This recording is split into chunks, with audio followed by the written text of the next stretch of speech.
Sa video na ito ay pag-usapan po natin ang posibilidad na bumagsak si Pi Network ayon po sa ilang mga bearish indicators.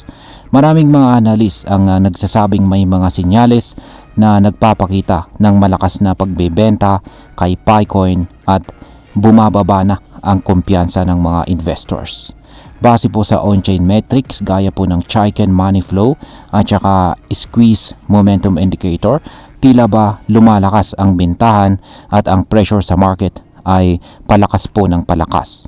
Ang presyo po ni Picoin ay bumaba ng 5% ngayong araw at lumagapak na po sa presyong 0.67. Ayon pa kay Dr. Altcoin, maaaring bumagsak pa ito hanggang 0.40 bago pa ito makabawi bandang katapusan ng buwan ng August. Kaya ayan po ang siyang ating pag-uusapan sa video na ito. Pero bago po tayo magpatuloy ay pakibasa na lamang po muna ang disclaimer dito sa ibaba ng ating screen. At ang source po na ating balita rito ay ang Coin Speaker.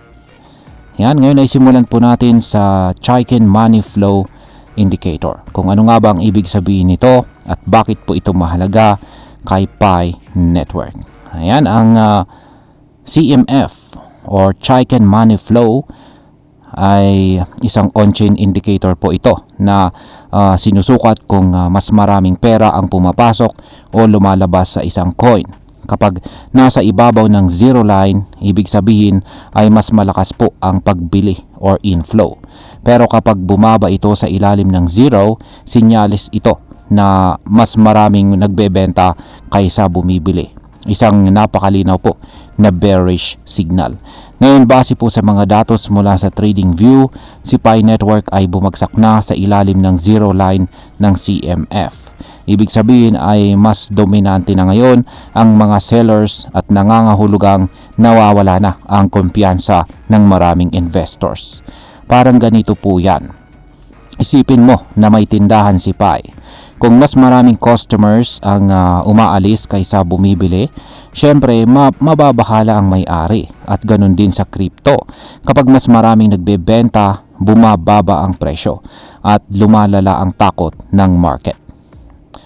Yan, dito naman po tayo sa sunod na indicator, ang tinatawag na Squeeze Momentum Indicator. Yan, bakit naman ito nakakaalarma? Isa rin itong technical indicator na sumusukat kung may paparating na matinding galaw sa presyo. Kapag nakita natin ang mga itim na tuldok, yan sa chart, ibig sabihin po noon ay low volatility o tahimik pa ang market. Pero kapag bigla po itong napalitan ng kulay blue, yan na tuldok, sinyalis yan ng isang price breakout. At sa pagkakataong ito ay bearish breakout ang kanyang ipinapakita. At ito ang mas nakakaalarma. Sa kasalukuyang reading, sinasabi po ng Squeeze Momentum Indicator na pababa ang momentum ni Picoin. Hindi po ito simpleng consolidation lang. Ibig sabihin, posibleng may malaking pagbaba sa presyo na paparating. Kapag pinagsama po natin ang negatibong CMF at ang bearish squeeze, isang matinding babala ito na si Picoin ay nasa bingit ng pagbagsak. Yan, ngayon ay dito naman po tayo kay Dr. Altcoin.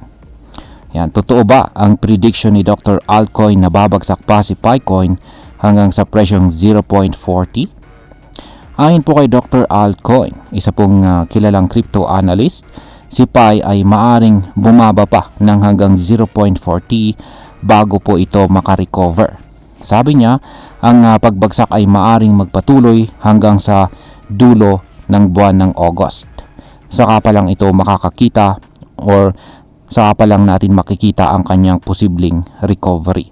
Malinaw na hindi lang ito speculation dahil nakabase po ito sa mga technical indicators at sa pangkalahatang galaw ng market.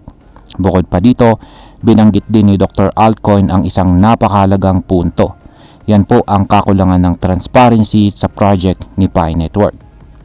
Sabi niya, walang investor ang gustong maglagay ng pera sa isang project na ayaw magbukas ang mga founders. At totoo naman ito.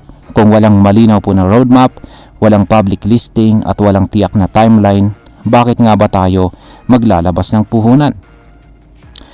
Ngayon ay ano naman po ang epekto ng global market tulad ng US-China tariff war dito kay Pi Network. Ayan. Bukod po sa mga indicators, isa pang rason kung bakit bearish ang galaw ng market ay ang nagaganap na tensyon sa pagitan ng US at China. Nagbalik na ang tinatawag na Trump tariff war at ang mga ganitong geopolitical issues ay palaging nagdudulot ng takot sa mga investors. Kapag natatakot po ang global market, karamihan sa kanila ay lumilipat muna sa stable assets tulad ng US dollar o gold. Ibig sabihin, iiwas muna sila sa crypto, lalo na sa mga tokens na wala pang sapat na suporta o utility tulad ni Picoin sa ngayon. Ngayon ay pag-usapan na po natin ang posibleng maging epekto nito para sa atin bilang mga Pinoy crypto traders at investors ni Pi Network. Ayan, para sa atin bilang mga Pinoy na sumusubaybay o nag-i-invest dito kay Picoin, mahalaga po na maging maingat at mapanuri po tayo sa galaw ng market. Kung ikaw po ay isa sa mga matagal nang umaasa sa project ni Pi Network, panahon na po para suriin natin kung ito ba talaga ay may long-term potential o isa lamang itong hype na unti-unting nauubos. Kung sakaling bumaba nga si Pi sa 0.40 tulad po ng prediction, maaring mawalan po ng gana ang marami at posibleng tuluyang iwan ng ilang holders si Pi, lalo na kung wala pa rin tayong malinaw na development mula sa mga developers nito. Bilang isang Pinoy investor, dapat lagi tayong magbasa ng updates, alamin ang mga signals at huwag pong basta-basta magpapadala sa hype.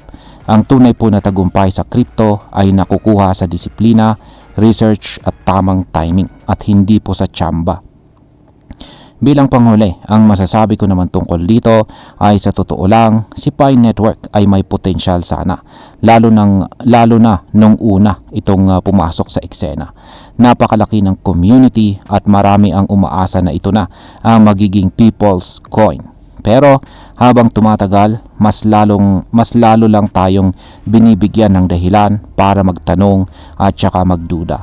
Kung hindi po magiging transparent ang team ni Pi Network at kung patuloy lang itong aasa sa hype, baka tuluyan na itong mag-crash. Hindi lang sa presyo, kundi pati sa tiwala ng community. Hindi pa po huli ang lahat, pero kailangan po ng malinaw na hakbang, updates at kumpiyansa mula sa Picore team.